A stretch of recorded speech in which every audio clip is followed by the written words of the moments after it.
Welcome to a Telstra virtual event.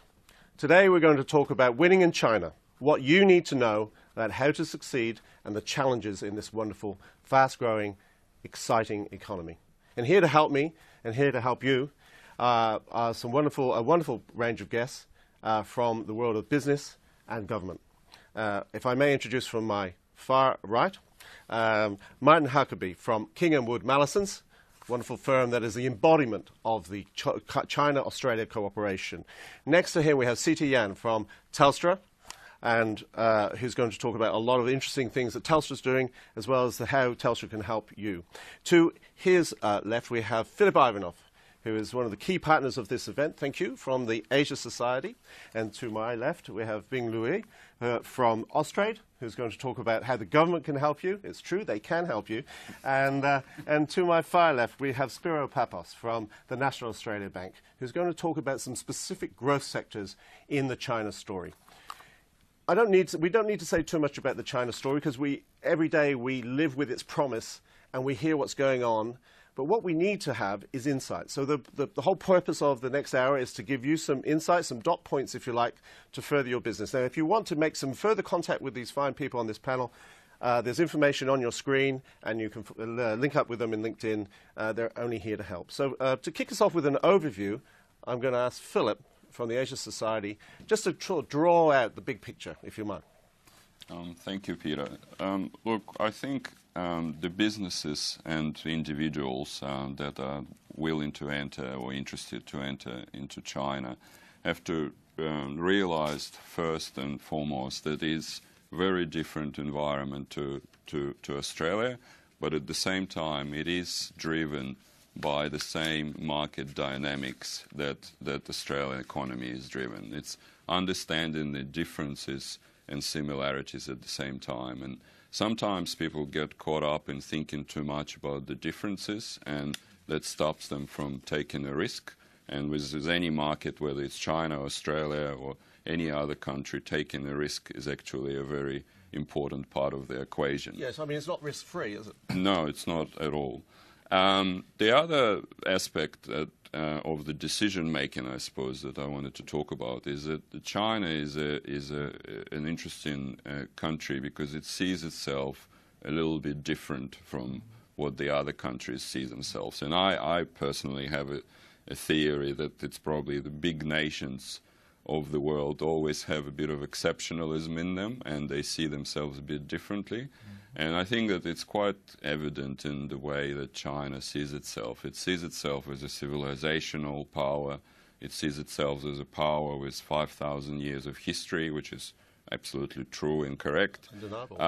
It also sees itself as a power in transition, and it is a power in transition. The Chinese history is very diverse and very eventful, but the way China sees itself now is very much influenced by its most recent communist past and communist present, but also the last 20, 30 years of economic reform. So I think that the businesses and individuals need to understand that it is a country in transition. It's a country that is going through a massive change. That change has not been completed. It's an ongoing process. And I think it really has an influence on the way that Chinese businesses behave and the way the environment, whether it's economic or political, is changing in China. So if I want to do business with China, I'm obviously aware of what you said. Can I articulate that when I'm in China? I mean, what is the level of conversation in that kind of, the deep conversation that goes in China? Are there any pointers you have for that, people in that? Yeah, I think the understanding that the dynamics of the political and economic reform is very important. It's understanding what the current leadership is thinking, because China is the politics in China is very centrally and state-driven. I think it's important to understand the government position. Yes, of course, there are very powerful private businesses, and state-owned enterprises are indeed operate as private global enterprises. But the government position on the sort of the philosophical understanding of China and how it presents itself to the world. I think it's quite important to understand that. I'm sure there are sources on the Asia Society website that would help people watching to kind of have a bit of a deep dive in that, because one of the issues here is getting information, information that you feel they can trust and use. You have any thoughts about that, where people can go? I mean, obviously the Asia Society, but where else can people kind of go to get informed? Asia Society is one of the first stops. Of course. I'm giving you a plug here. But I guess our approach has been since 1956, when we were established as an organization, and is to look at the country or a region holistically, from the point of view of culture, from the point of view of business, policy, and education. And so I think that's actually a good way to start. But I'm also aware that some businesses do not have the time and the resources to do that. So the other approach is to look at what other businesses have accomplished, whether they are the businesses from Australia or the businesses from similar countries like ours, like New Zealand. Well, that's a wonderful segue to being, of course, from Austrade. Austrade, I've loved the Austrade site. It has lots of great information on it, and it does actually, give examples of businesses and how to do business in China. How do you see the opportunities in China? We hear a lot about the opportunities, and there's massive opportunity. You feel, oh my God, it's just there to touch. It's not quite that way, is it? So, what do you see? How do you see the opportunities, and how do you? What's your advice to how about realizing those opportunities if you're in Australian business? Yep. I think Philip set the scene very nicely for me to talk about opportunities. I think there's a very limited time to talk about China opportunities. Like you said, there's a massive amount of opportunities there, but how do you visualize it? So just lots of generalization here, but for simplicity's sake, and I'll just divide opportunities into two areas. One is the market opportunities. As a developing country in a transaction period, there's lots of market opportunities. For example, this the good thermometer is the fastest growing section in China is the affluent household. Yeah. It's growing really fast. The middle class expansion is incredible, yes, isn't it? Yeah. Definitely, and that creates a huge opportunity for Australia and Australian goods and services, because that class of people would need better housing, better environment, better services, and wealth management, which is very, very important for them. And it's all new for China. It's never happened before. Sure. So this is a good opportunity. It's a market opportunity. The second area I talk about is very much linked to what Philip said, is the government opportunity, the government initiatives, which has provided a big platform for opportunities. Our Chinese government is a very powerful government, and whenever it has these 5-year plans, this is the 13th of 5-year plan. So you have every business, private or public, will have to study their plan very carefully, because they almost always achieve their 5-year plan for some reason. If only it was so easy in this country. Anyway, that's another panel. Yeah, definitely. Not for this panel. But this is, but the opportunity at the moment is, for example, One Belt, One Road. For example, the sponge city means clean up the cities. The environmental services will have lots of opportunity. The One Belt, One Road create lots of massive opportunities for infrastructure and financial services, etc. Those are areas that businesses should watch very closely on those opportunities. So we're going to go to CT in a second, but just on the specifics of what Austrade or what the government can do for us. As I mentioned, there's lots of information on the site, and I know you can call Austrade. What, in your experience, what do you find that people want? Australian businesses, what do they want? When they come to you, what do they want, and what can they get? Okay, so the Australian company who come to us usually want immediate success.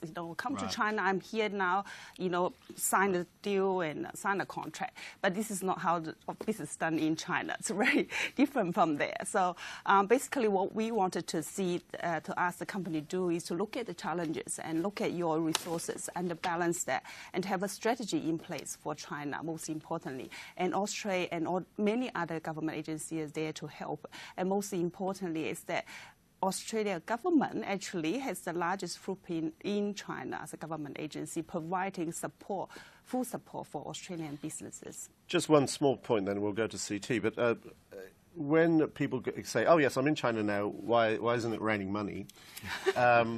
what do you suggest? How do you manage that expectation? Because there is, as we were all here, you know, there's massive opportunities. So people want, oh yes, I'm here now.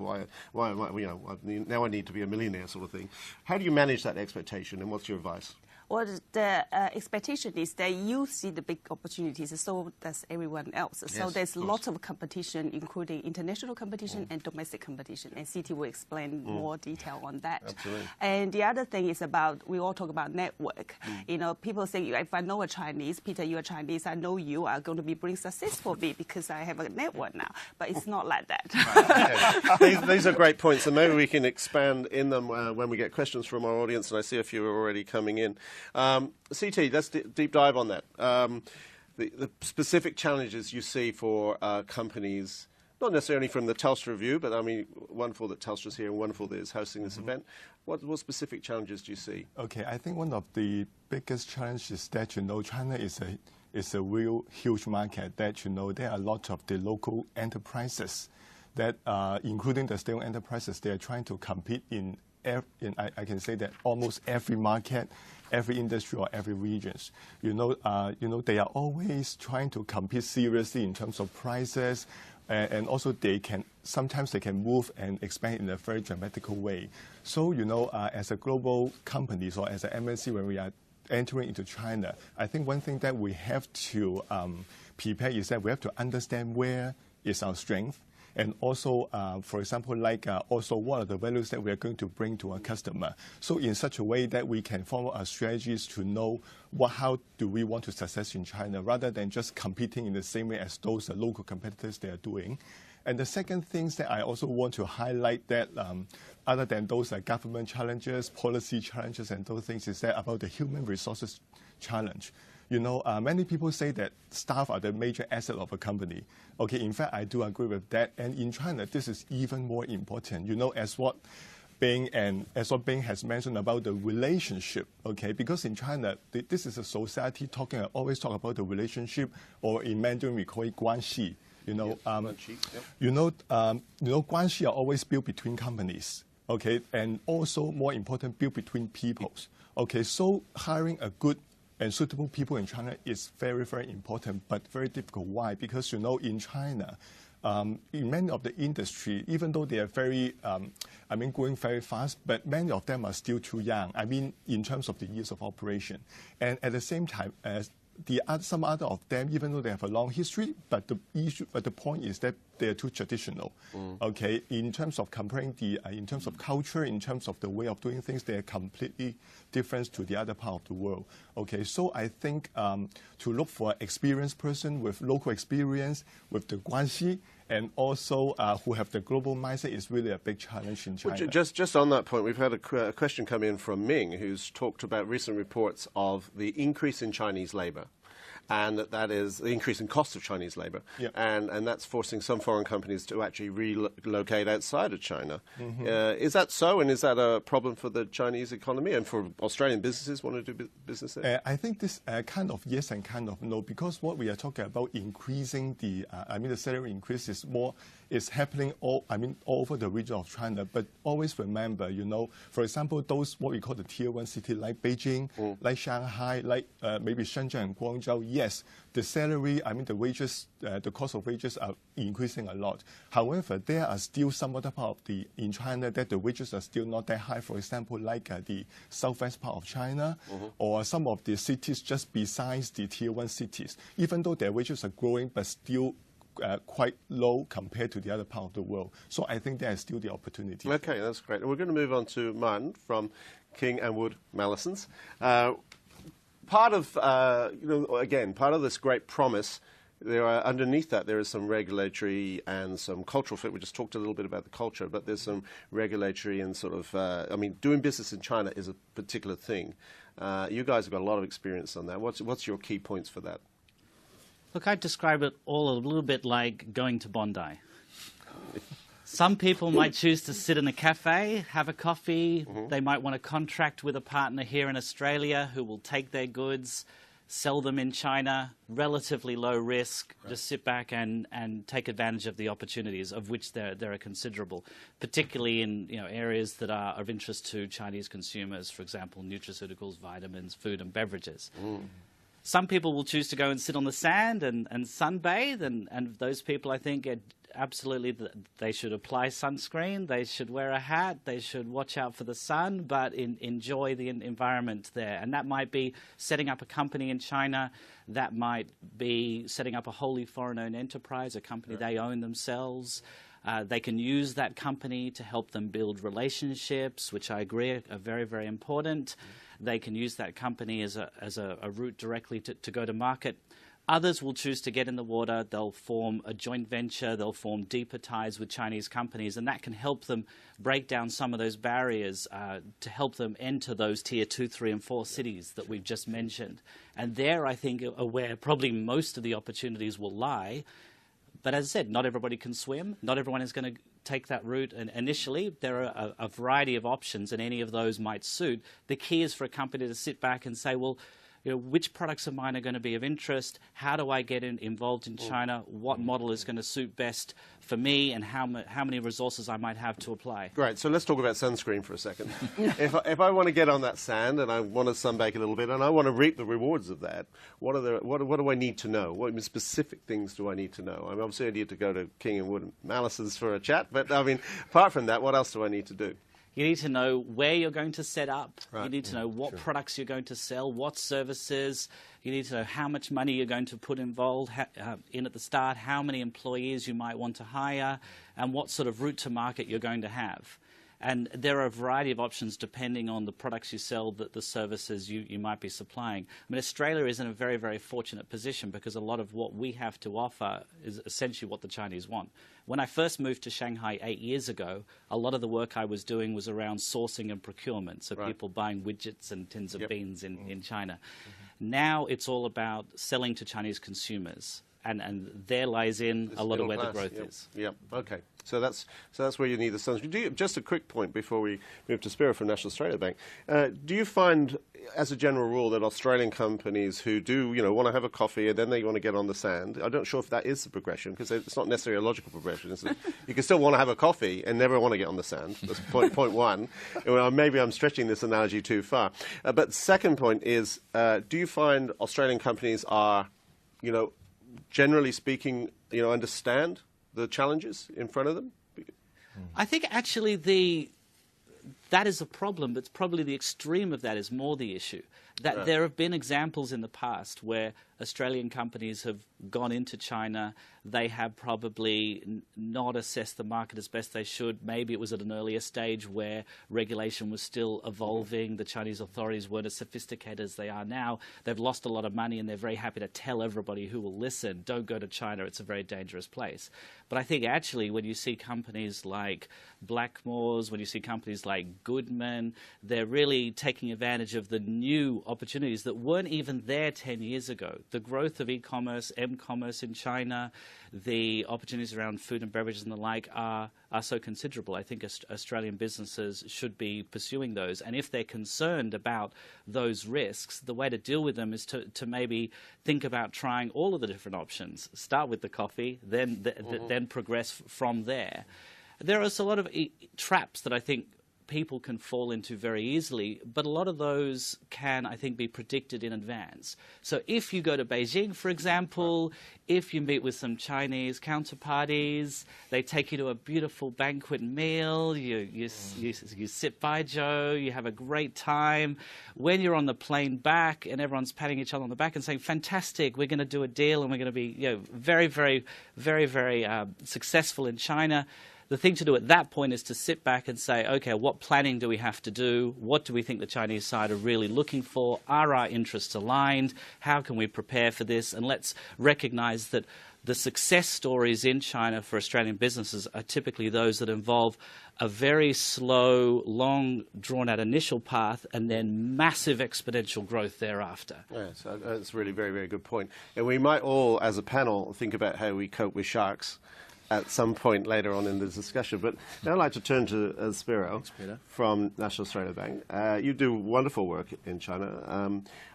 and we have a question actually that goes straight to what we were going to talk about. It's from Philip, who asked, what are the sectors to watch in 2016 and beyond? A good question. I think that goes to kind of what you were going to talk about anyway. Yeah, absolutely. Thank you, Peter, and thank you, Telstra, for the invitation as the host. I actually live in Bondi, so it really resonated with me. Sand or coffee? Sand, for me, both. Oh. But right. Let me just say, I think, just picking up on the comments of my other esteemed panel members here, firstly, and there's no... This is a generalisation, but it takes years to be an overnight success in China. Yeah. So that's point number one, okay, which is Martin's point. I think the second point, though, is you talked about Blackmores and you talked about Goodman, two very different businesses. Blackmores is obviously playing in that whole, what I think is a real growth economy for us into China. Yeah, the brand Australia being clean, green, safe, high standards for health and safety. That's clearly why Blackmores is, and Blackmores has been very clever in the way they've exploited. They're a client of ours, and we're proud to be supporting them in their Asia expansion. But that is definitely one of the sectors, Peter, to answer your question, because it plays to our natural advantage, our natural strength. What I would say, though, is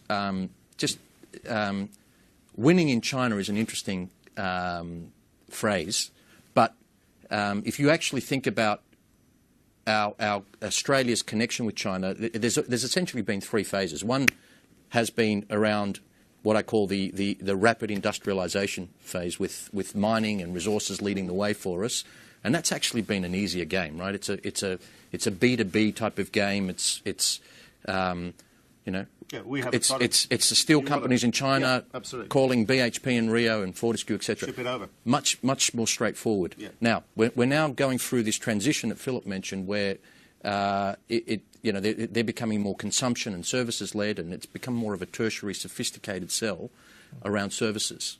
And so we have to be smarter in the way we're tapping into that. Now, interestingly, the second phase, where we have been successful, is actually China outbound investment into Australia. So if you think about education, a third of all university students in Australia now are international, and a third of those students are Chinese. Yeah. So very successful. And then on top of that, obviously tourism, and we've been helped by the weaker Aussie dollar. Now we're now going into a third phase, which is what Martin's alluded to around the Bondi analogy, and that third phase is the most interesting and most exciting, because as Andrew Robb quoted recently, if you think about China, or you think about Asia, for the first time in Australia's colonised history, we're in the right part of the world. Right. Okay, so we're in the right time zone, but not only are we in the right time zone, we're not a threat to anybody. We're a middle power, and thirdly, and I think CT made this point very well, culture does matter. Cultural links, ties, relationships. Guangxi in China is a very important aspect, and from that regard, we have a situation in China where, and this is a quote from our presumptive new Reserve Bank Governor, Philip Lowe. 8%. This was as of 2 years ago. 8% of Australians were born in Asia. Many of them ethnically Chinese, some Indian, obviously. Just in contrast, in the US, that number is 4%. In Germany, it's 3%. In Germany, it's 1%, and in the UK, it's 3%. So we have a unique advantage here, being in the right part of the world, to tap into this third wave around services led, because it is going to be much more people to people. There's a lot of heavy lifting around relationship. It's making the right connections. China, in many ways, is leading the way. Their so-called Silicon Dragons are leading the way in this whole e-commerce agenda, and that presents us with a huge opportunity from business to consumer. But it's going to be a multi-layered, because there's going to be so much disruption. You've got to pick your spots. So Alexis, actually, and I think you just touched on that question, and we'll throw this open to the panel a little bit. We'll start with you, though, Spiro. In the services, if we want to, this third wave you're talking of, so forming and making, serious money and serious relationships in the services sector is a lot harder than shipping iron ore, right? Mm-hmm. So what are the key things that people need to know about that? And as I said, we might go from you then to Bing and then across. Well, firstly, it helps to have the right contacts, not just in China, but advisors and service providers. So Austrade, King & Wood Mallison, Telstra, NAB. It's important to Asia Society, obviously. So having those linkages to help you sort of navigate the system is very important. So that's point number one. So reach out. Reach out. Don't And Austrade's done some terrific work reach in out. this regard. Yep. So that's Okay. point number one. Point number two, pick your spots. I think you've got to be very, very focused. And, you know, somebody made this point. Beijing is a very different market to Shanghai, to Shenzhen, to the western part of China. So almost maybe pilot and experiment in one zone and then adapt and apply more broadly. Okay, so that's another point. But I think ultimately this people-to-people contact is really important, finding the right partners and making sure that you understand how you attach to their value chain, because it's quite a sophisticated value chain, and make sure that you've got demonstrable value that you can explain, and most importantly, that they can then demonstrate to their end consumer. Excellent. Yeah. Bing, would you like to add something to that? Yes, I think one of the words I want to bring into the attention of our audience is CHAFTA, you know, the China-Australia Free Trade Agreement. And that actually, in that section, that's provide a large amount of favorable policies for the Australian businesses in the services sector. For example, financial services, professional services, and consulting services as well. So it's important in China when you go into a sector, look at the government policies. And then CHAFTA actually provide a better treatment for Australian companies in the service sector. For example, health and aged care. That Australia businesses can open up wholly owned foreign enterprises in the aged care in every city in China, and also can open up their own hospital in 7 major cities. Well, that's fascinating, and that goes also to a question we've had coming in from Marcus and many others, which is the regulatory timeframes and costs to set up a wholly owned foreign enterprise, and what are the minimum revenue guarantees, or maybe the cost guarantees? Are there minimum revenue guarantees for Australian businesses within the umbrella of CHAFTA, or is that in different regulatory frameworks? It's different. I think in the setting up, I think King & Wood and Madison Martin will have a better answer on how to set up a wholly owned enterprises. Right. But in different sectors, you have to look at how to set them up and whether wholly owned foreign owned enterprise is the best option for you. I think that needs to be considered. We just might go to Martin and go back this way then. So if I want to do that, what do I need? What am I in for? If I'm an Australian business, I've heard about this promise. I know it's volatile. I know there's risks. I know I need relationships. You kind of know a lot of the stuff we've been talking about. But when it gets down to the nitty-gritty, where does that start? The good news for Australian businesses, as Bing mentioned, is that CHAFTA sort of essentially sets the scene for a situation where the Chinese are very, very favourably disposed to Australian businesses. So we're coming from a position where China wants Australian business to come in and set up. China has been reforming its corporate law. It's been making it a lot easier, more straightforward to set up companies. It's still not quite at the point where it is in Australia, where to set up a company is incredibly straightforward and quick, but it is a lot better than it ever has been before in China. We typically tell people to prepare maybe for 1 month to get all your documentation in order, work out what you're doing, discuss the arrangements with the advisors. 1 month tops to get approval from the Ministry of Commerce to set up a WFI, and then 1 month to set up the implementation arrangements thereafter. So that's 3 months. 3 months. People might say, well, 3 months is a long time, but I think when you build in the preparation time, the fact that you're moving into a different market you might not be familiar with, I think that's actually very, very reasonable. Well, and it also goes to a point that Philip made, and you might want to return to that. You know, this is a civilization you're dealing with, you know, and I think that goes a little bit to that kind of instant reward, instant gratification sort of argument, which really this panel is saying, you know, don't think that way. Do you have anything to add to that sort of, in a cultural sense, maybe, Philip, in terms of Australian companies and how they need to interact? I think I want to add that the partnerships with the local companies, whatever these forms and shapes these partnerships will take, should not be underestimated. I think it's important to have very, very good partners, and unfortunately, it means if the partners are not so great, it's a very high risk. So it's a high risk, high return approach, but a lot of businesses and in education and in government that dealt with China have succeeded because they have very trustworthy, very experienced local partners that provide that knowledge. And I think in the service-driven era of our relationship with China, it's much more important than in the previous, when there was a... and CT, you've been running the Telstra, for 8 years or something, I mean, in China? Yes. So you have some deep insights about the strategies to use. Yes, I also want to echo about the partnership. You know, I still remember back to 2003, okay, when we plan to expand into China, the first thing we do is to find a partner in China to help us to deploy the network service in China for our global customer. Okay, so and then after 4 to 5 years experience of working with that partner together, we finally formed a JV with them in China.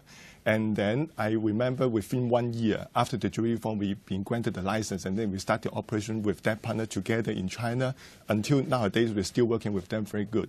So what I want to say is that to set up a wholly owned company in China is only one thing, but to look for a partner is even more important. Okay, I don't mean that for a global company they have to form a JV in order to enter into China, but to look for and to build a long-term relationship with a trusted and reliable partner, all right, who have the local experience, local guanxi, and then add on to the global mindset that we can bring into, and then align the same goal, okay, with this share the similar vision, then this will be a key to success. So WOFE is a harder road to hoe, right? Sorry? The WOFE, doing the wholly owned foreign enterprise, is a harder... I mean, I'm not saying it's impossible. I mean, clearly we've got a lot of great success stories here, but is that, I mean, if you are thinking about this market, would you advise that, you know, the first step is to the partnership? Okay, partnership can be in different forms. Okay, of course, even though you set up a wholly owned company in China, you can still find a lot of partnership with those, for example, in the whole value chain, you can find different partners to support you. And then one of the things that we have to pay more attention is about the government relationship as well. Okay, you know, the Chinese government plays a important role and a profound role in the China business, and the whole China economy, and also, you know, even the business processes are being controlled and or influenced by the Chinese policy. So to build a relationship with the government is also very important as well. So government partnership is one of the key points that we have to look into as well. Yes, and in fact, Gloria asked a very specific question for you. This is a plug for Telstra, but Telstra PBS, what advantages does that bring?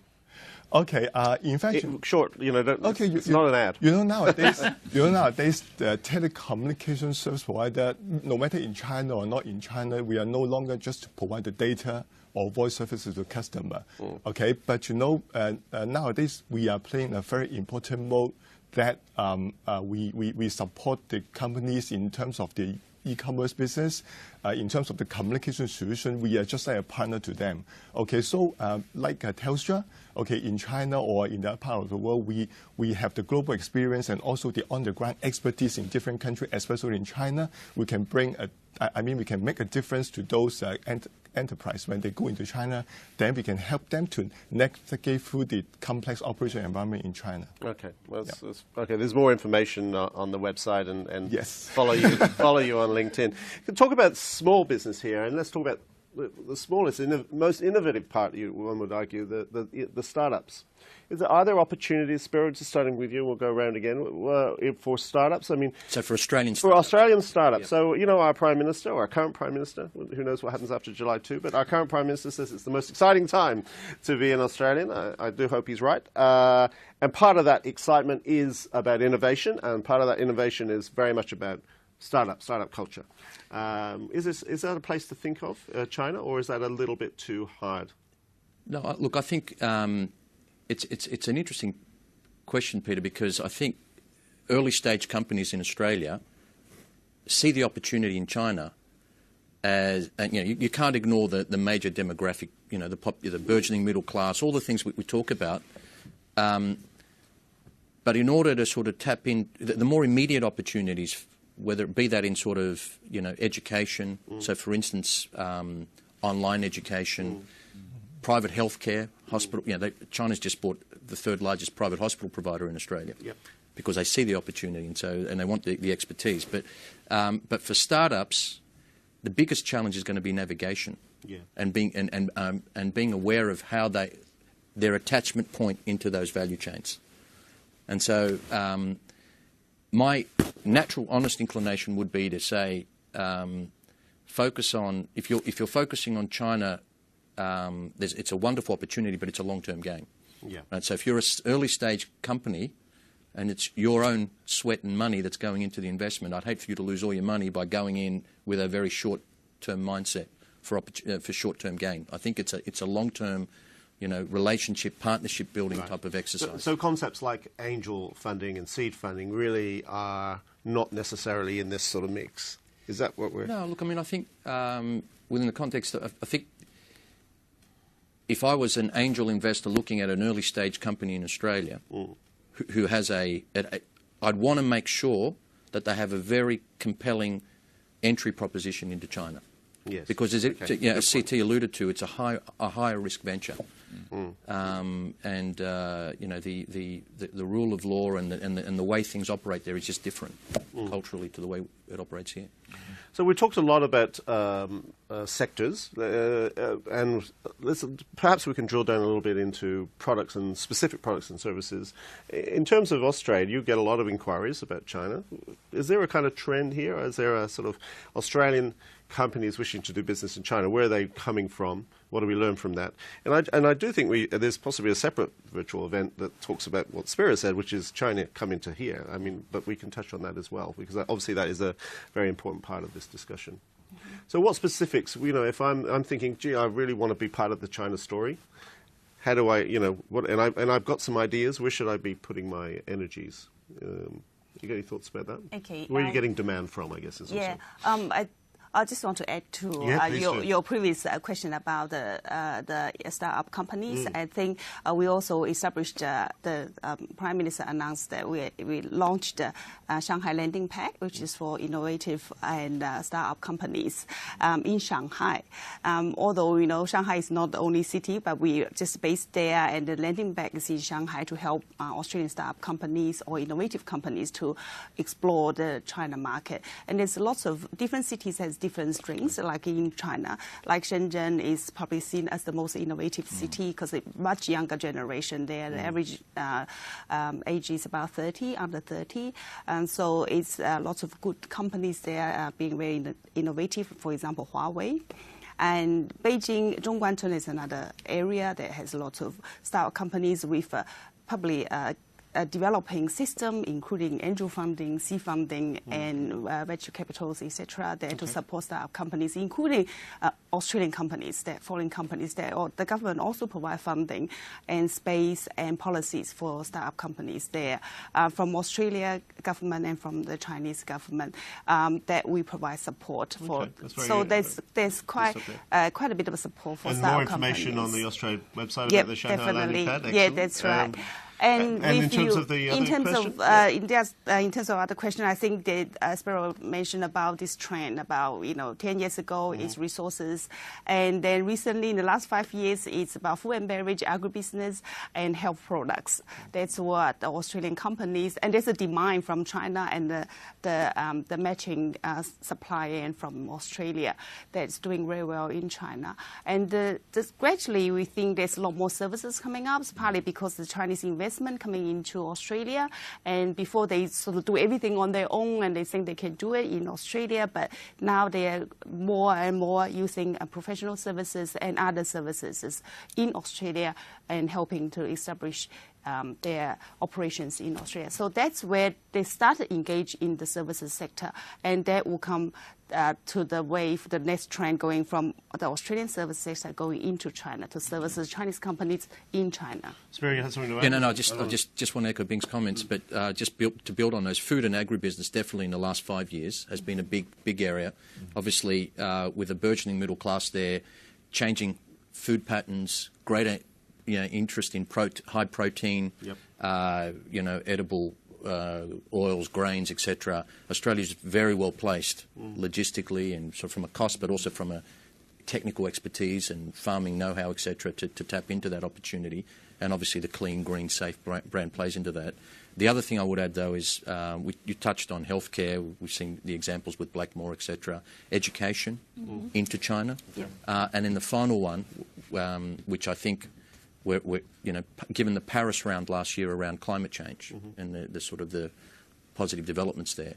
China, and this is probably not well understood, but like everything with China, once the senior guys decide they want to go after something, they do it with full force, right? So from what I understand, the amount of investment that China is going to put in over the next decade into the clean climate change agenda will be threefold what the US is going to invest. So suddenly overnight, and we're seeing it now, we're seeing a lot of wind turbine makers and very innovative companies from China coming to Australia to identify partners to bring back with them. Yeah, that's another wave, I think, around climate change. Interesting.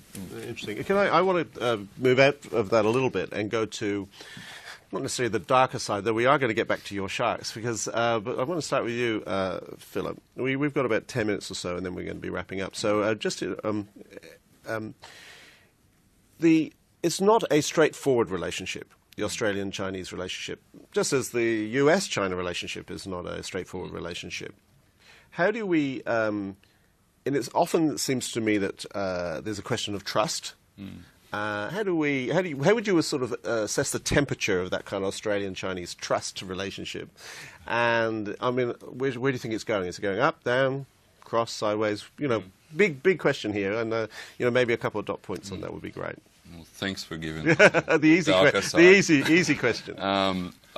I think that Australia-China relationship overall has been a remarkable story, and particularly since the establishment of diplomatic relations in 1972, the leadership of both countries have done a lot and invested a lot of effort and energy to create what is really a remarkable partnership. The rise of China at the same time I believe, is the biggest disruption that Australia probably will ever face in our history. Certainly, it's a disruption of gigantic proportions in terms of the impact on our economy, the impact on our society. What Spiro was talking about, the diaspora and the Chinese community, the cultural impact, but also political and strategic issues. For most of Australia's history, we were lucky to have very powerful allies as our major trading partners, first the United Kingdom and now the United States. For the first time in our history, our largest trading partner is not our ally. And it's also a country that is not aligned with our political values.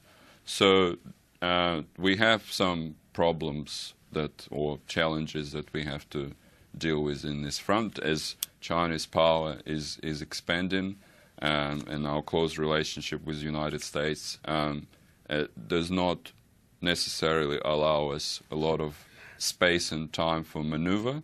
But I think both sides understand that this is a very pragmatic relationship, and I think that hopefully the pragmatism will prevail. But I think what Australia will need in the next few decades is investment in its diplomatic and intellectual capabilities to deal with much more uncertain situation in Asia. And do you see that happening? I mean, this conversation, I think you're right, because within the when we talk about business has to operate underneath an umbrella of a relationship, as you're saying. Do you see the relationship? Where would you like to see the relationship strengthened? I guess is my point. I guess I would like to see more investment in Australia's diplomatic capabilities and footprint and presence globally in China, in Asia. Because it's not just about Australia and China relationship, it's our place in Asia and being an active player.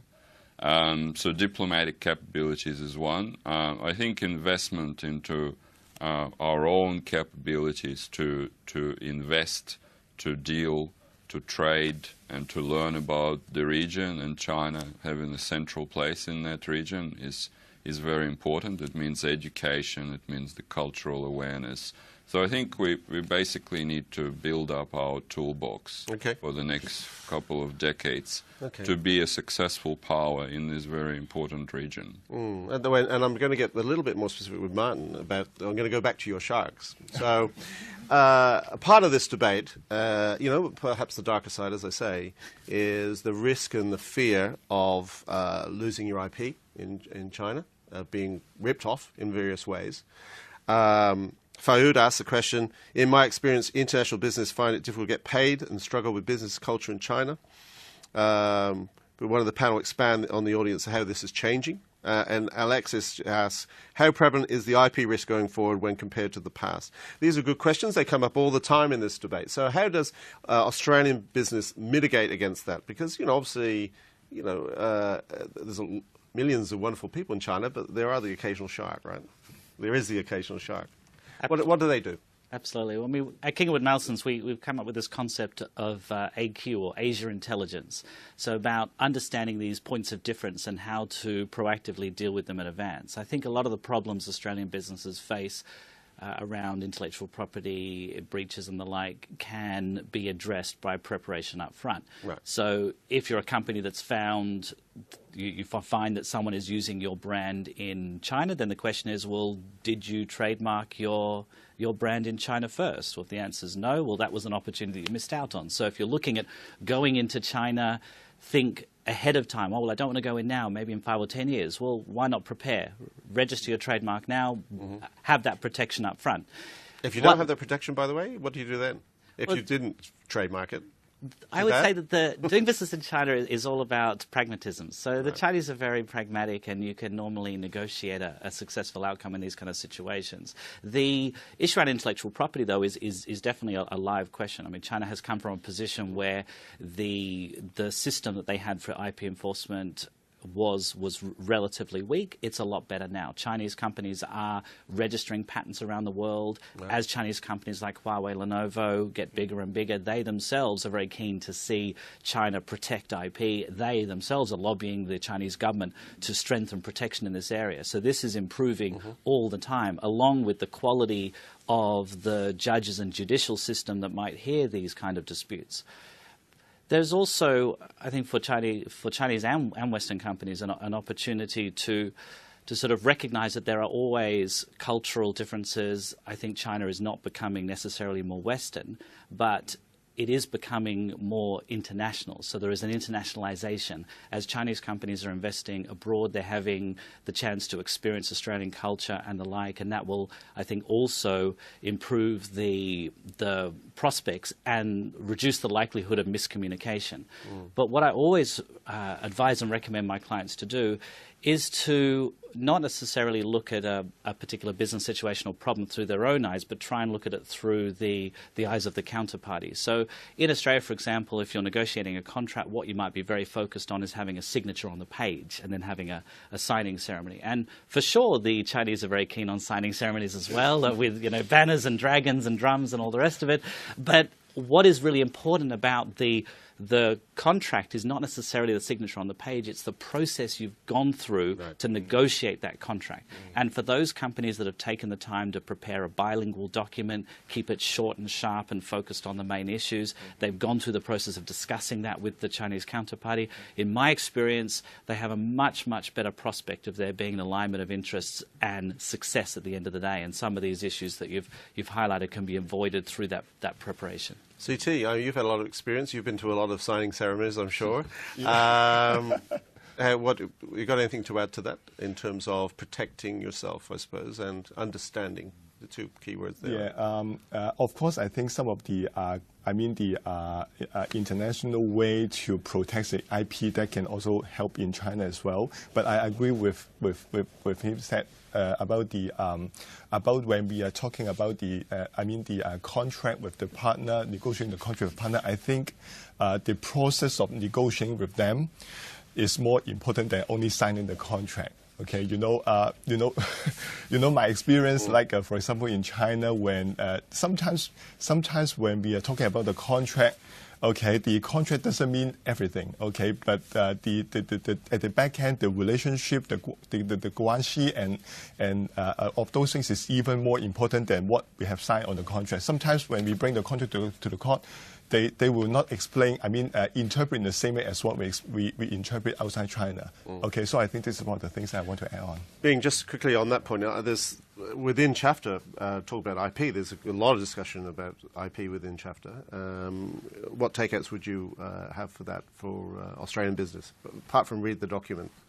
Possibly they won't, so you need to help them.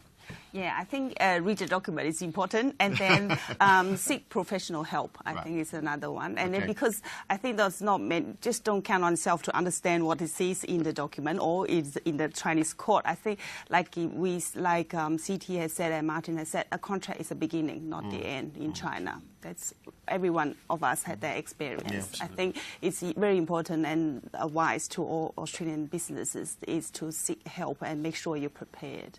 Yes, okay. Even with ChAFTA in place. Yes. Is there a ChAFTA for beginners, by the way, on the Austrade website? ChAFTA is for ready exporters. Yeah, excellent.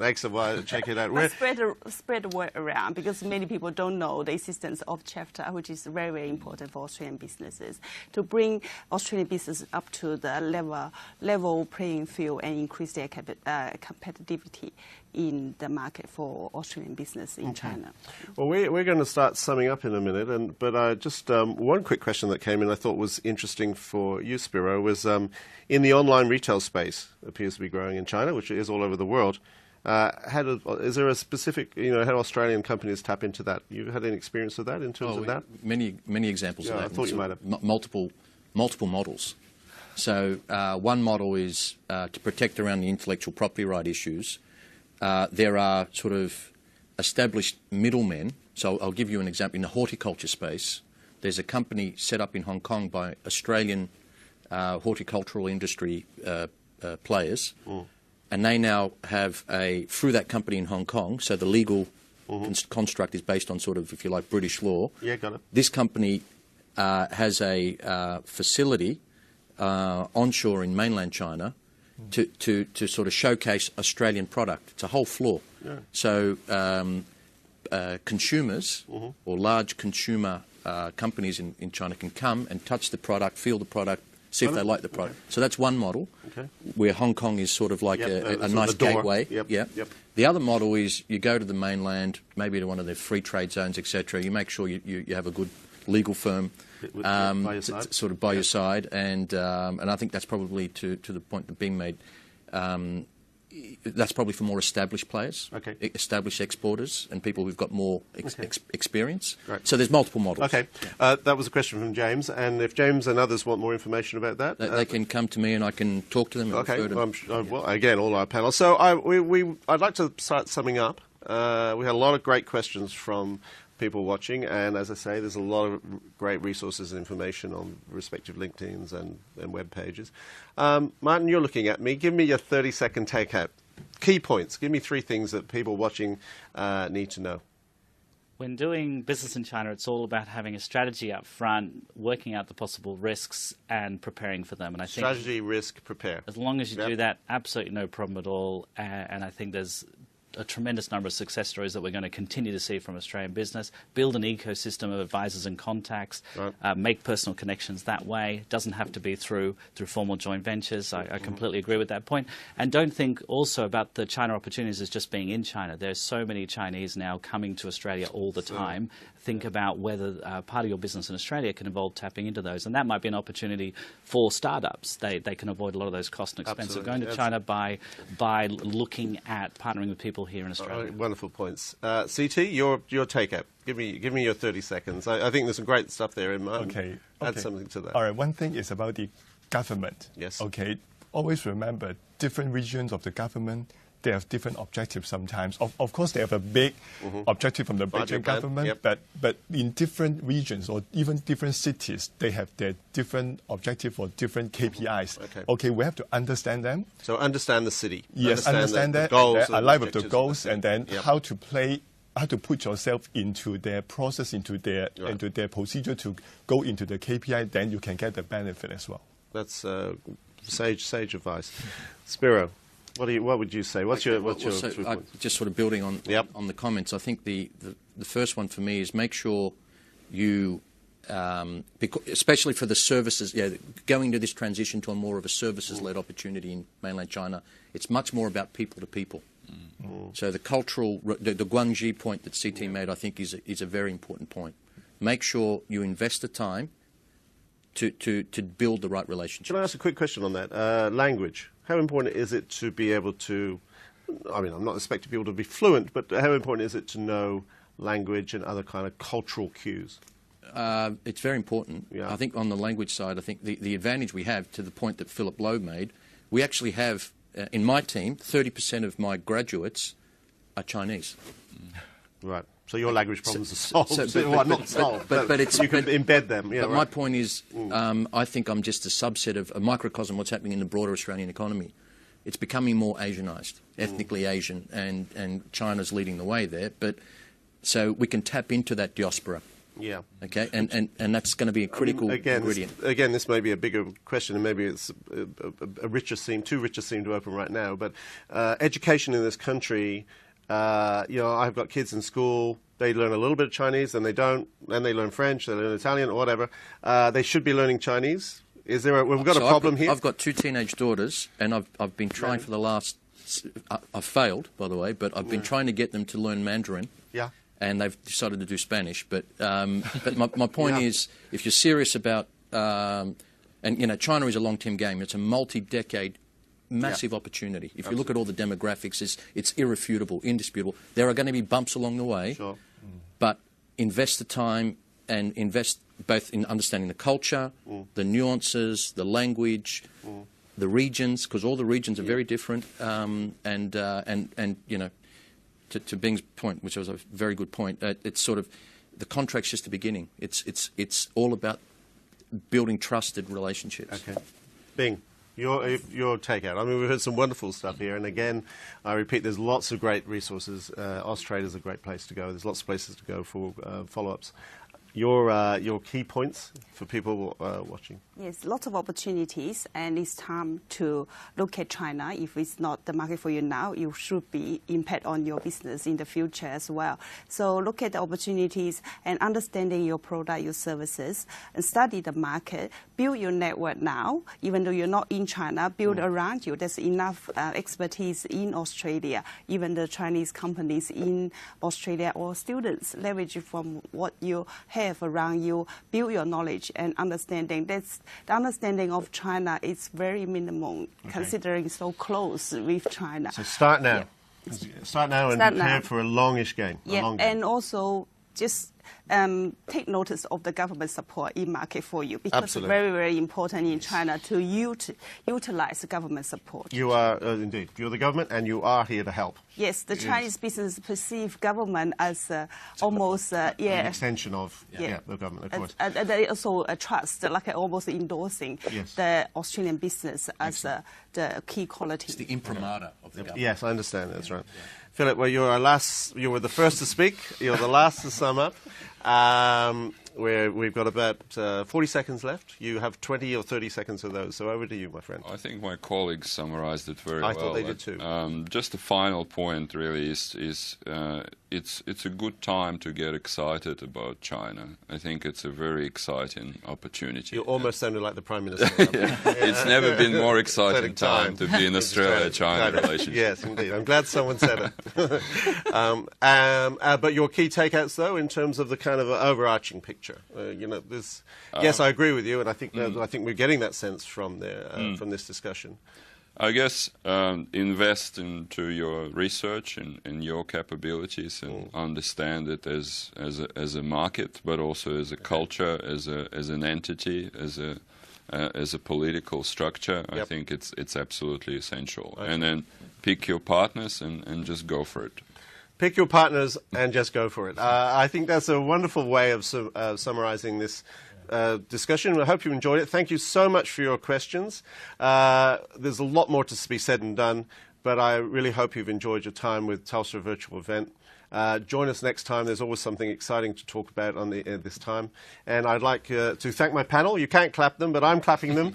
So Spiro, Bing, Philip, CT and Martin, and as I say, they've got lots of great resources, and feel free to ask them questions and follow up from here.